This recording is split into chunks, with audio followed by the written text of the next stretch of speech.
नमस्कार दोस्तों, आप हैं संजय कुमार श्रीवास्तव के साथ और मुस्कान इंडिया न्यूज़ में फिर आपका एक बार स्वागत है। मैं आपको हर मोहल्ले, हर गली, हर क्षेत्र ले जाता हूं और उठाता हूं आपकी आवाज़। तो आज इसी प्रकार से हम मिलेंगे सुप्रसिद्ध समाज सेवी कह लो, या फिर नशे के खिलाफ, या फिर लोगों के जो गलत कार्य हो रहे हैं जगह जगह, उन जगहों पे खड़े होने वाले नारायण जी। आज उनसे हम मुलाकात करवाएंगे और बताएंगे कुछ आप बीती कुछ क्षेत्र की समस्याएं हैं और कुछ मजदूरों का साथ किस प्रकार से ये देते हैं। तो आइए मिलाते मैं आपको नारायण जी से, जो सुल्तानपुरी से लेके करमपुरा या किसी भी क्षेत्र में मदद करने के लिए दिल्ली वासियों के तैयार बैठे हुए हैं। तो ये बात करते हैं हम नारायण जी से। नारायण जी बहुत बहुत स्वागत है आपका हमारे मुस्कान इंडिया न्यूज़ में, और हमारे दर्शक आपको देख रही है। तो कृपया एक बार तो पूरा परिचय बताइए। जी, मैं नारायण सिंह G2 सुल्तानपुरी के अंदर 1972 से हमारी जो कॉलोनी कटी थी, पहले हम राजेंद्र नगर रहते थे, वहाँ से हम लोग रह रहे हैं। और मेरी फैमिली के अंदर हम 3 भाई हैं, ठीक है, 3 भाई हैं और 2 बेटे हैं, एक बिटिया है। और अभी मेरे बेटे का 7 अक्टूबर को एक्सपायर हो गया था। तो इसलिए घटना, क्योंकि वो पीछे किसी संगत के अंदर पड़ गया था, शराब वगैरह पीता था 2 साल पहले, जिसके हम शराब के खिलाफ आंदोलन काफ़ी समय से चला रहे हैं, लेकिन सरकार या प्रशासन के अधिकारी उस तरफ कोई ध्यान नहीं दे रहे हैं। शराब के खिलाफ हमने अभी पिछले 15 दिन पहले भी गृह मंत्री अमित शाह जी को और नड्डा जी को भी हमने चिट्ठी मिले भी थे नड्डा जी से। और जो हमारी RW है सुल्तानपुर D1 की D2 की, उसके बाद हमारे 9 RW हैं, जिसमें URD के साथ हम लोग जुड़े हुए हैं। और आपको मालूम होना चाहिए कि मुस्कान टीवी को मालूम भी होना चाहिए कि हम लोगों ने सुल्तान जलेबी चौक पे या एक दिन का धरना भी दिया था। लेकिन दिल्ली पुलिस का रवैया ये रहा कि वहाँ पर कोई अधिकारी नहीं आए, जबकि हम DCP ACP सबसे मिलकर आए थे और उपराज्यपाल को ज्ञापन भी दिया था, केजरीवाल जी को भी हम मिले थे कि सुल्तानपुरी के अंदर नशा गली गली में बिक रहा है। अगर ये गली गली में नशा बिक रहा है, अगर इस पर रोक नहीं लगाई गई तो छोटे छोटे बच्चों का भविष्य खराब हो जाएगा। तो हमने URD की तरफ से एक अभियान चलाने का प्रस्ताव किया हुआ था, लेकिन ये G20 की मीटिंग के कारण हम SHO साहब से मिले थे। SHO साहब से मिले थे, उन्होंने कहा था कि G20 की मीटिंग है, उसके बाद आप प्रोग्राम रखिए, दिल्ली पुलिस आपके साथ है। तो उसके बाद में हम लोग ने संपर्क किया, तो उसके बाद वो लोग कोई दिल्ली पुलिस को रुचि नहीं दी है। फिर भी हम लोगों ने वहाँ पे गली मोहल्ले के अंदर हमारे जो URD के जो 9 संगठन हैं, उनके माध्यम से हम लोगों ने सुरेंद्र तोमर जी हैं और राठौर जी हैं जो BJP के वहाँ पे जिला, उनके नेतृत्व में हम लोग वहाँ पे हैंडबिल वगैरह बांटे, सारे बांटे। लेकिन महिलाओं वगैरह का दर्द बहुत है कि हर घर के अंदर कोई ना कोई नशे के आदी है, क्योंकि नशा आराम से मिल जाता है। नशा आराम से मिल जाएगा तो बच्चे नौकरी करेंगे नहीं, तो वो नशे की ओर ही जाएंगे, क्योंकि रोजगार के साधन नहीं है। दिल्ली सरकार का ये व्यवस्था है सर कि आज दिल्ली के अंदर 10 लाख लोग मजदूर काम कर रहे हैं। हम ये कहते हैं ठीक है, दिल्ली सरकार ने आज 17,234 रुपये जो न्यूनतम वेतन घोषित कर रखा है, जो पूरे देश के अंदर और भी कहीं नहीं है। दिल्ली एक नंबर है, लेकिन दिल्ली सरकार के पास भी वो उसको लागू कराने की कोई व्यवस्था नहीं है। आज ये हो रहा है कि जो वर्करों को 8,000 9,000 पहले तनख्वाह मिलती थी, और दिल्ली और यूपी में कोई अंतर नहीं था।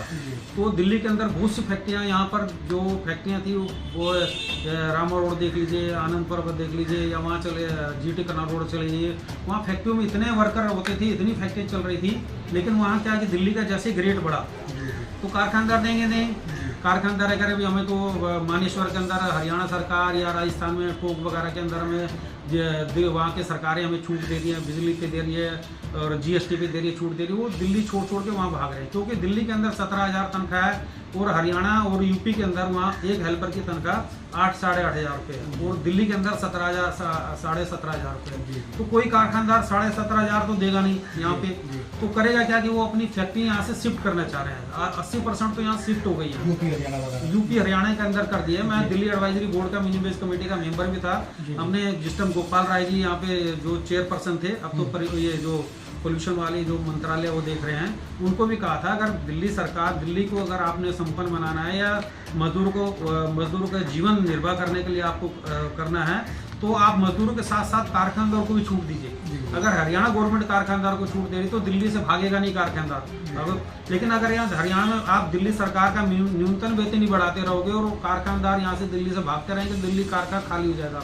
आज हालत ये हो गई है कि सुल्तानपुरी का मैं हवाला दे रहा हूँ कि सुल्तानपुरी में जो मकान आज से अगर मान लो 15 लाख का था, आज जिसको रोजगार नहीं मिलेगा वो क्या 8 लाख 10 लाख में बेच के भागेगा। दूसरा, रोजगार नहीं होगा तो जो हमारे बच्चे हैं वो नशे की तरफ जाएंगे। नशा सुल्तानपुर में कोई ऐसी गली नहीं होगी जहाँ पर नशा नहीं बिक रहा है, और नशा बिक रहा है। और दिल्ली पुलिस के अधिकारी को जानकारी होने के बाद भी दिल्ली पुलिस के अधिकारी अभी पीछे दर्शन लाल जी ऐसे थे, उनसे मिले थे हम लोग जाके, उनका रवैया यही वो कहते हैं कि हमारे पास पूरी व्यवस्था ही नहीं है दिल्ली के अंदर, दिल्ली पुलिस की पूरी व्यवस्था नहीं है, तो हम इतनी बड़ी सुल्तानपुरी वगैरह में हम कैसे वो कर सकते हैं वो। तो आज उसके कारण ये है कि हर गली के अंदर नशा बिक रहा है, और हर महीने 15 दिन में जानते हो सुल्तानपुरी के अंदर कोई ना कोई मर्डर हो रहा है। और हमारी गली के अंदर भी यहाँ पे जो नशा बेचते थे, हमारी गली रोड के इधर भी है और उधर भी, माने 5 गलियों के अंदर कम से कम 10 जगह नशा बिक रहा है। दारू तक तो सीमित था, लेकिन अब तो ये समय और ये दूसरे नशे बिकने लगे हैं। और वहाँ के अधिकारियों को अगर हम लोगों ने, विजिलेंस वाले भी थे और कई अधिकारी से हम लोग मिले भी हैं, मिल के भी आए हैं, लेकिन अधिकारी आते हैं, एक दिन उस पर छापा डालते हैं, सारा करते हैं, 15 दिन ठीक रहेगा, उसके बाद उनसे जो अधिकारियों से पता नहीं क्या सांठगांठ हो जाती है, उसके बाद वो जो नशा बेचने वाला खुलेआम बेचता है। और अगर आज किसी नशे के खिलाफ कंप्लेंट करेंगे तो महीने 15 दिन बाद उसका रिजल्ट आता है कि एक दिन पुलिस वाले आ जाएंगे, उसके बाद कुछ नहीं होता। तो ये नशे की कार्रवाई के कारण एक तो हमारा बच्चों का भविष्य खराब हो रहा है, तो दूसरा सुल्तानपुरी मंगोलपुरी वगैरह में जो मकानों की कीमत है वो एकदम गिरती जा रही है। और इससे यही होगा कि कुछ दिनों के अंदर आज देखिए कि जो भी क्राइम हो रहे हैं 80% सुल्तानपुरी मंगोलपुरी या कंजावला वगैरह जो क्राइम हो रहे हैं ये नशा करने के बाद ही होते हैं, बिगर नशे के कोई क्राइम नहीं कर सकते। आज आपको मालूम है सुल्तानपुर में चले जाए आपको पता लग गया। तो अभी कुछ साल 1.5 साल पीछे एक पटूरे वाला था, वहाँ पटूरे लगाता था, उसने पटूरे खाने के बाद 10 रुपये नहीं दिए, 10 रुपये मांगे उसने, तो उसको छुरा मार दिया था, वो बेचारा वहीं खत्म हो गया। फैक्ट्री के मजदूर हैं, वो शाम को अगर यूनियन दफ्तर आते हैं, वो जो नशे बेचने वाले छोटे छोटे लड़के होते हैं वो उनके तलाशी लेने लग जाते हैं, क्योंकि 5-6 गुट बना होता है, 5-6 गुट बना तो वर्करों को पैसे छीन लेते हैं। इस संबंध में हमने यूनियन की तरफ से और हिंदू मजदूर सभा की तरफ से, मैं हिंदू मजदूर सभा दिल्ली प्रदेश का सेक्रेटरी भी हूँ, हम लोगों ने कई शिकायतें दी है, लेकिन पुलिस वाले आते हैं, बताओ आप बताइए कहाँ क्राइम हो रहा है। अब पुलिस वाला आ गया तो उसके सामने तो क्राइम नहीं बता सकते, पुलिस की व्यवस्था तो आपकी जिम्मेदारी है, कहाँ क्राइम हो रहा कहाँ नहीं हो रहा। हमने कहा बीट अफसरों की ड्यूटी लगाइए। आज से पहले जिस टाइम कांग्रेस की हुकूमत थी उस टाइम, और जयकिशन विधायक थे तो एसीपी थे, उन्होंने हमारे क्षेत्र से 50 लोग को अरेस्ट किया था। बच्चे में जो हमारे D2 24 के आगे पार्क के कोना है, कोने के यहाँ पे जो शराब पीते थे सारे करते थे। अब तो समय का आ गया, पहले शराब पीने 50 लोग के मुकदमे बनाए थे, तो पुलिस का भय बन गया था। लेकिन आज के टाइम में पुलिस का भय खत्म हो गया, क्योंकि पुलिस वाले पता नहीं क्या चाहते हैं, या उनके खिलाफ कार्रवाई नहीं करना चाहते या कुछ नहीं करना चाहते। और जो भी सांसी वगैरह जो हैं, जो शराब बेचते हैं, नशा बेचते हैं, वो उनको पकड़ते हैं। लेकिन हम दिल्ली पुलिस से मांग करना चाहते हैं, उपराज्यपाल से मांग करना चाहते हैं कि नशा आ कहाँ से रहा है। अगर एक समय बेचने वाला है, एक जो बेचने वाला है, अगर उसे अरेस्ट करते हो तो उसको पकड़ के पहले मुकदमा देने से पहले उसकी तह तक जाइए, आ कहाँ से रहा है, उसकी जड़ तक जाइए, जड़ तक जाइए, कहाँ से आ रहा है कहाँ नहीं है। आप एक छोटे मोटे को पकड़ लेते हैं, उससे वो दूसरा रास्ता अपना लेता है। तो इसलिए सुल्तानपुरी वगैरह में अगर ये ऐसे हाल रहा तो सुल्तानपुरी मंगोलपुरी में अभी तो दिन में मर्डर हो रहे हैं, दिन में मर्डर होते हैं, लूटपाट हो रही है। इसकी व्यवस्था अगर दिल्ली सरकार या भारत सरकार ने नहीं की तो नशे, जैसे पंजाब के अंदर नशे का था, ऐसे दिल्ली 1 नंबर नशे के आदि हो जाएगी। आपको पता है कि सारा नशे का कारोबार सुल्तानपुरी, मंगोलपुरी, अमन विहार वगैरह सब जगह होते हैं। पुलिस के अधिकारी से पूछते कहाँ से शराब आ रही है, कहाँ से नशा आ रहा है, वो कहते हैं अमन विहार से है, अमन विहार वाले कहते हैं मंगोलपुरी से आ रहा है। तो ये रोकने की व्यवस्था डीसीपी वगैरह या LG साहब वगैरह को उसको जानकारी हुई। दिल्ली हमारी देश की राजधानी है, राजधानी के अंदर अगर ऐसी व्यवस्था बनी रही तो हम कहते हैं कि हम विश्व गुरु बनने जा रहे हैं। तो जब दिल्ली की राजधानी के अंदर या किसी व्यवस्था रही तो हमारे पूरे देश के अंदर क्या जाएगा। तो इसलिए हमें दिल्ली के उपराज्यपाल से भी है, सारा है। अगर पुलिस की कमी है तो थानों के अंदर पुलिस की व्यवस्था बढ़ाइए, पुलिस का अधिकारी को ज़्यादा ड्यूटी लगाइए, क्योंकि पुलिस की अभी भर्ती पे बैन लगा रखी है उन्होंने। जब तक पुलिस की भर्ती पे, जब तक अगर पुलिस वाले अगर थानों के अंदर ज़्यादा रहेंगे तो अच्छी तरह से देखभाल हो सकती है। जब तक पुलिस वाले कम रहेंगे, एक पुलिस वाले कहते हैं जी हम करें क्या, अगर हमने एक मुलजिम को पकड़ लिया, पकड़ने का रात को मुकदमा दे दिया तो सुबह हमें कोर्ट में लेके जाना पड़ता है। तो हम क्या करेंगे, हम सोएंगे कब? ये तो ये पुलिस वाले अपनी जिम्मेदारी है, तो ये पुलिस कमिश्नर की है या चीफ सेक्रेटरी की है या एलजी साहब की है, ये उनकी व्यवस्था है कि जैसे जैसे सुल्तानपुरी बढ़ती जा रही है ऐसे ऐसे पुलिस की व्यवस्था कम होती जा रही है। तो इसलिए पुलिस की व्यवस्था ज़्यादा बढ़ानी चाहिए। अगर पुलिस की व्यवस्था बढ़ी रहेगी तो कानून व्यवस्था पे रोक लगेगी। आपको पता है कि पुलिस अगर चाहे तो समुद्र से भी सुई निकाल के वो कर सकती है। अभी आपको पीछे मालूम होगा कि जो नरेंद्र मोदी जी की जो भतीजी थी, क्या था, उसको मोबाइल छीन लिया था 30 रिपोर्ट के अंदर, 48 घंटे का 24 घंटे के अंदर उसका पता लगा दिया था।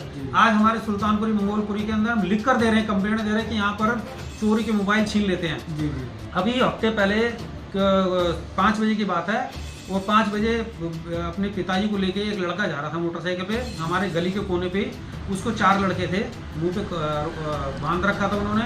वो उसका मोटरसाइकिल रोकने के बाद उसकी मोटरसाइकिल चाबी फेंक दी पार्क के अंदर, उसके थप्पड़ मारे, उसके मोबाइल छीन के और भाग गए। पुलिस वाले आए थे, बीट अफसर आए थे हमारे यहाँ से, सीसीटीवी कैमरे लगे, उसमें चेक किया सारा, वो सारा दिख रहे हैं। लेकिन ये दिख रहे हैं, या तो पुलिस वाले उनको पकड़ने के बाद उनसे पूछताछ करते ही नहीं है ढंग से, या अपना पैसा लेके उनको छोड़ देते हैं। जब तक पुलिस का भय नहीं रहेगा, चाहे नशा करने वाले हो, चाहे चोरी डकैती करने वाले, जब तक पुलिस का भय नहीं रहेगा तो क्राइम बढ़ता रहेगा। सुल्तानपुरी मंगोलपुरी में लोगों का जीना दूभर हो जाएगा। हम तो यही चाह रहे हैं कि अगर ऐसी हालत रहा है तो हम लोग सुल्तानपुरी मंगोलपुरी में रह नहीं सकते, रह नहीं सकते। हम अपना भविष्य नहीं देख सकते। हमने तो अपना गुजारा कर लिया, हम अपने बच्चों को भविष्य का देखेंगे। आज के टाइम में अगर वहाँ आप शाम को जाके देखिए D2 24 के आगे कोने पे, वहाँ झुंड बना के लगे खड़े रहते हैं। कोई भी महिला जा नहीं सकती, खड़े हम वहाँ पेशाब करते हैं, खड़े हम वहाँ पे शराब पीते हैं। लिखित में शिकायत करने के बाद भी ऐसा कुछ नहीं होता। पुलिस वाले कहते हैं हम क्या करें, हमने मुकदमा बना के दिए, दूसरे दिन आके फिर करते हैं, हमारा काम यही है।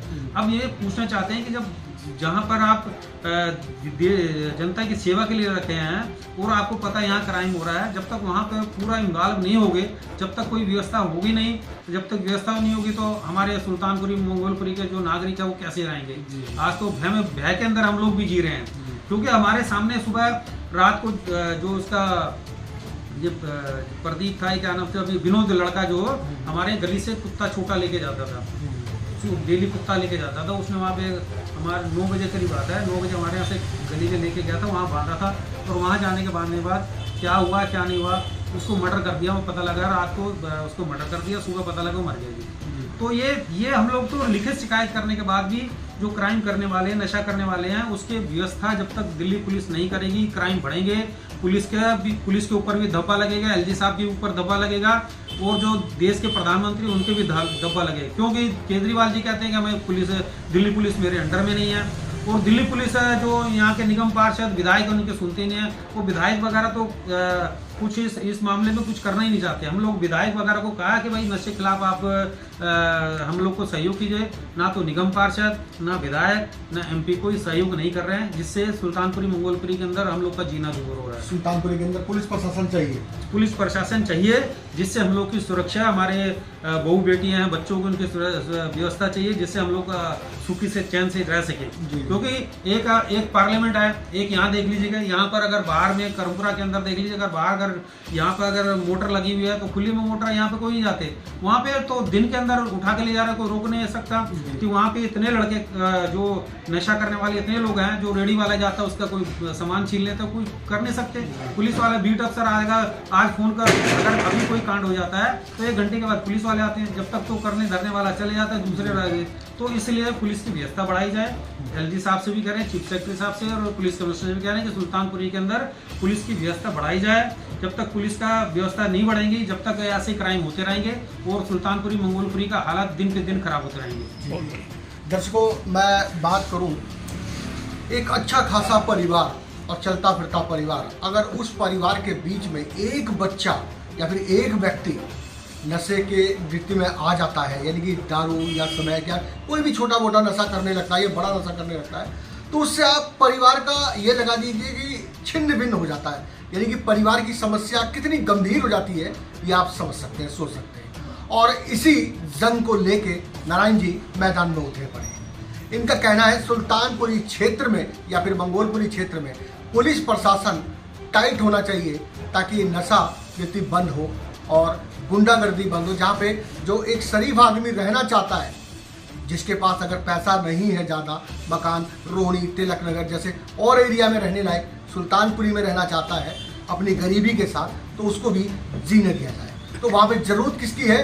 कानून व्यवस्था की। यहाँ पे नारायण जी मैं बात करना चाहूँगा एक बात कि कई माताएं बहनें आज भी मजबूर है कि उनके घर में कोई नशा करता है, लड़का है या पति है या फिर रिश्तेदार है, मामा चाचा कोई भी है, तो उनको अगर नशा मुक्ति में बंद करवाएं या डलवाएं या एडमिट करवाएं, तो वहाँ पे जो है उनका एक चार्ज लग जाता है, जिनसे वो गरीब महिला जो बर्तन मांजती है, कपड़ा धोती है, कोठियों में जाती है, उसको देने में बड़ी दिक्कत आती है। तो वही उन महिलाओं का डिमांड है। मैं कई बार क्षेत्र में गया, उन्होंने बताया कि कुछ सरकारी फंडों से भी नशा मुक्ति जोड़ना चाहिए ताकि हमें सरकारी सुविधा मिल सके। देखिए, हमने तो पहले भी मांग करी है कि जो नशा मुक्ति केंद्र फ्री होने चाहिए, और नशा मुक्ति केंद्र के लिए अभी जो हॉस्पिटल वगैरह के अंदर है वहाँ पे भी कोई व्यवस्था नहीं है।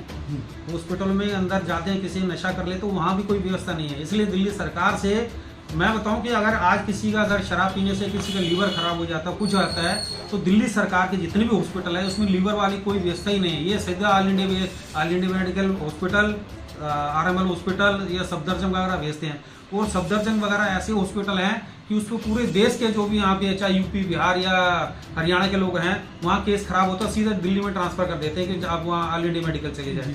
तो हम दिल्ली सरकार से और जो उपराज्यपाल से मांगते हैं कि जो हमारे RML हॉस्पिटल है या सफदरजंग हॉस्पिटल है या ऑल इंडिया हॉस्पिटल है, तो जैसी व्यवस्था वहाँ है ऐसे दिल्ली सरकार के हॉस्पिटलों के अंदर भी होनी चाहिए। अगर रहेंगे तो, और नशा मुक्ति केंद्र सरकार की तरफ से कहते हैं, सरकार अभी कुछ दिन पहले हम DCP यहाँ से तिलक नगर वगैरह से मिले थे, वहाँ DCP वगैरह खुद नशे के खिलाफ में आंदोलन कर रहे हैं, लेकिन हमारे सुल्तानपुरी मंगोलपुरी के जो DCP ACP वो तो घर से बाहर निकलना ही नहीं चाहते हैं। वहाँ पे जागरूक करने के लिए करा रखे हैं। अगर वो जागरूक कराने के लिए कराएं तो हम लोग कह रहे हैं कि हमने हमारे साथ RW बनी, नो RW बनी हुई है, और नो RW पे हम लोगों ने क्या रखा है कि अगर कोई भी दिल्ली पुलिस या कोई भी माताएं बहनें अगर सहयोग चाहती है तो हमें संपर्क करें, हम आपके साथ देंगे आपके बच्चों के लिए। हमने तो एक दो जो हमारे यहाँ सांसी था उनको भी कहा था, भाई आप नशे का काम छोड़ दीजिए, जो आपको 1000-2000 की मदद हम यूनियन के बिहाफ पे आपको कर सकते हैं, जिससे लेकिन उनके जो नशा बेचने वाले उनके खुद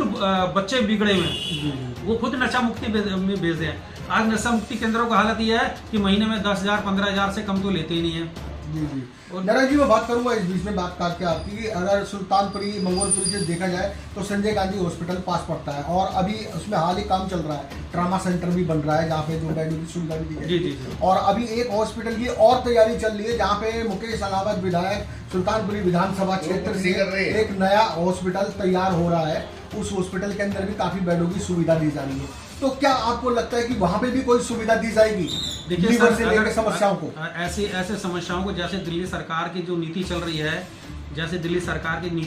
आज किसी भी हॉस्पिटल में चले जाइए, आज दिल्ली सरकार के लीवर का या शराब मुक्त से उसके तो कोई व्यवस्था ही नहीं है। ये सीधा कहते हैं RML हॉस्पिटल चले जाइए या सफदरजंग चले जाइए।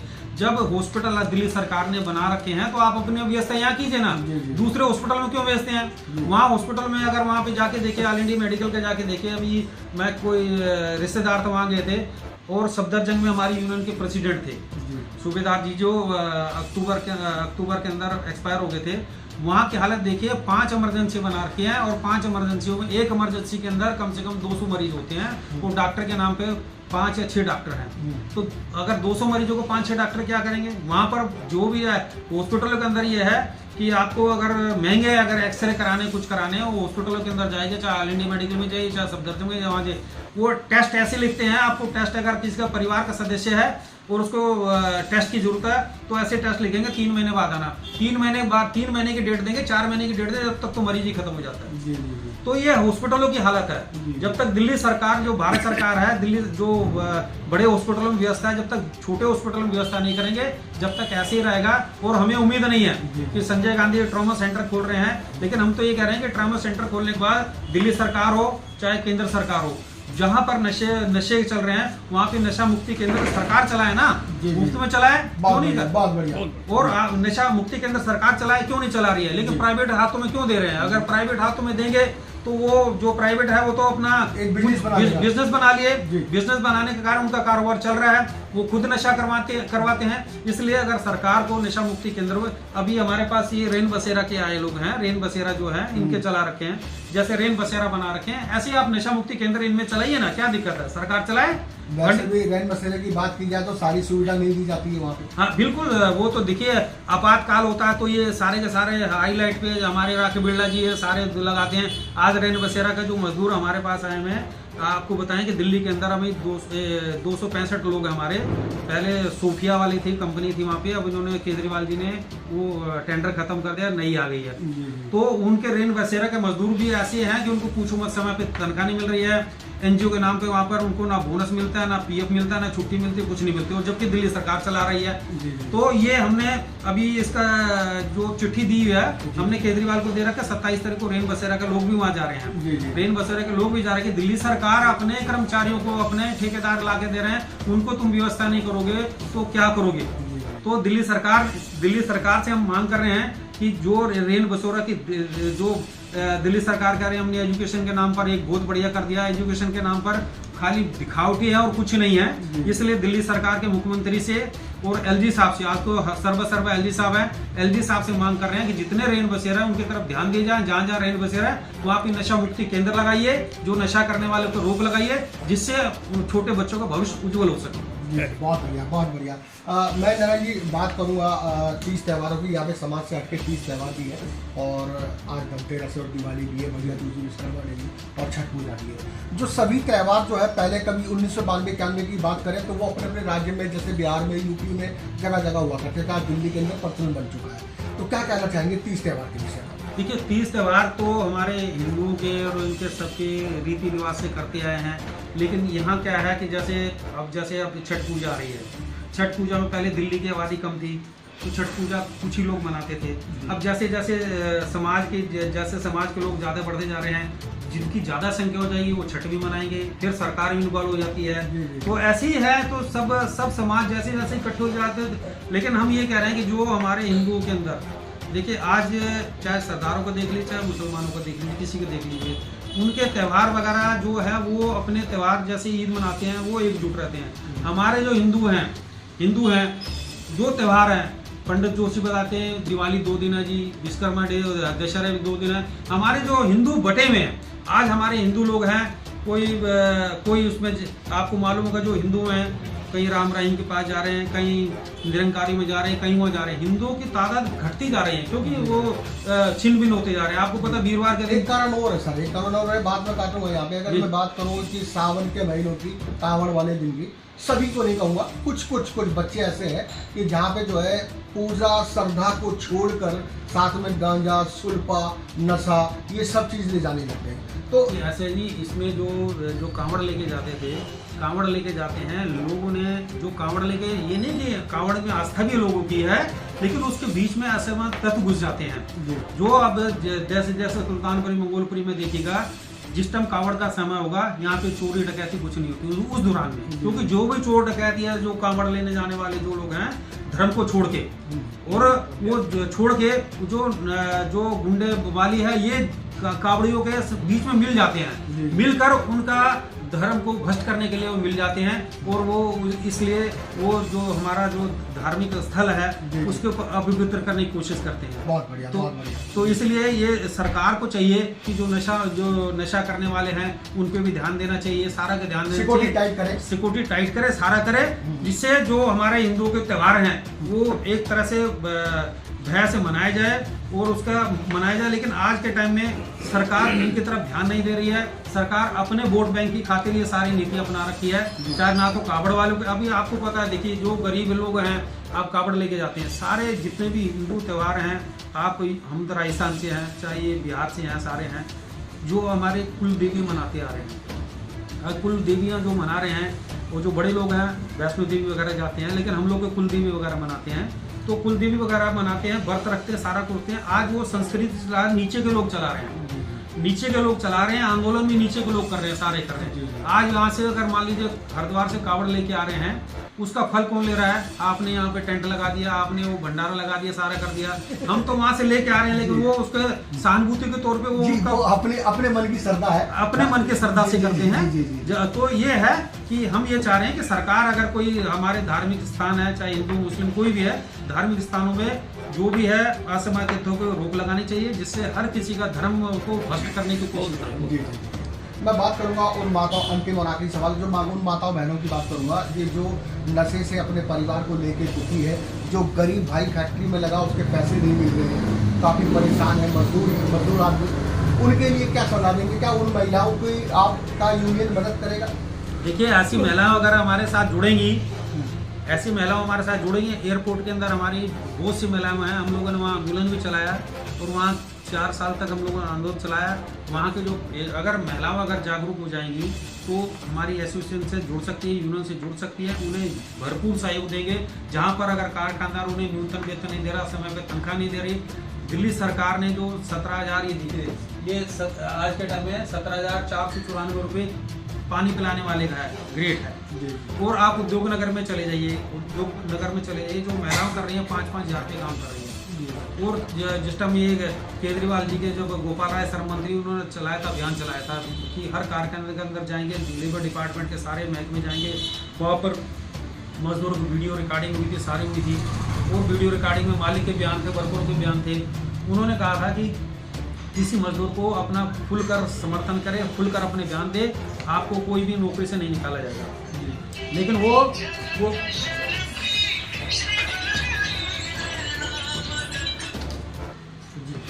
वो वीडियो हमारे दिल्ली प्रशासन के अधिकारी को खूब कम आया। उनसे क्या है कि कारखानदार से उन्होंने खूब नोट खींचे। नोट खींचने के कारण वो जो फाइलें वीडियो बनाई थी वो सारी एक तरफ धरी की धरी रह गई। और हमारे श्रम मंत्री जो पहले के थे गोपाल राय जी, वो भी धरे के धरे रह गए। और उसका फायदा दिल्ली सरकार के अधिकारियों ने खूब उठाया। वो कारखानों को वीडियो दिखाया कि अगर आपने नहीं किया तो आपके खिलाफ कार्रवाई करेंगे, वो देखिए। तो इसीलिए वो सरकार अगर चाहे तो मिनी बिल भी लागू करा सकते हैं, सरकार चाहे तो सब कुछ करा सकते हैं। दिल्ली के अंदर 10 लाख लोग हैं, 10 लाख फैक्ट्री के अंदर भवाना सबसे इंडस्ट्री एरिया, एशिया का सबसे बड़ा इंडस्ट्री एरिया है। लेकिन वहाँ पर और दिल्ली सरकार के पास में आज पूरी 10 लाख लोगों के लिए 40 इंस्पेक्टर नहीं है पूरी दिल्ली के अंदर। 40 इंस्पेक्टर पूरी दिल्ली के अंदर 10 लाख लोगों को मिनी वेज कहाँ से दिला देंगे? और आज के टाइम में कारखानदार है, वर्कर का नाम रिकॉर्ड भी नहीं रखना चाहते। और अगर वहाँ दिल्ली सरकार ने क्या रखा है कि न्यूनतम वेतन नहीं मिलता तो आपके ज्वाइंट लेबर कमिश्नर है, डिप्टी लेबर कमिश्नर, उनका केस लगाइए। जब केस लगाने जाते हैं तो अथॉरिटी कहती है लाइए इनका रिकॉर्ड, क्या काम करने क्या सबूत है। जब दिल्ली प्रशासन वर्करों का सबूत नहीं बना सकती, पहले यहाँ पर इन्होंने आज से 15 साल पहले इन्होंने एम्बुलेंस भी बना रखे थे, सारा बना रखा था, विजिलेंस भी बना रखे, सारे बना रखे थे।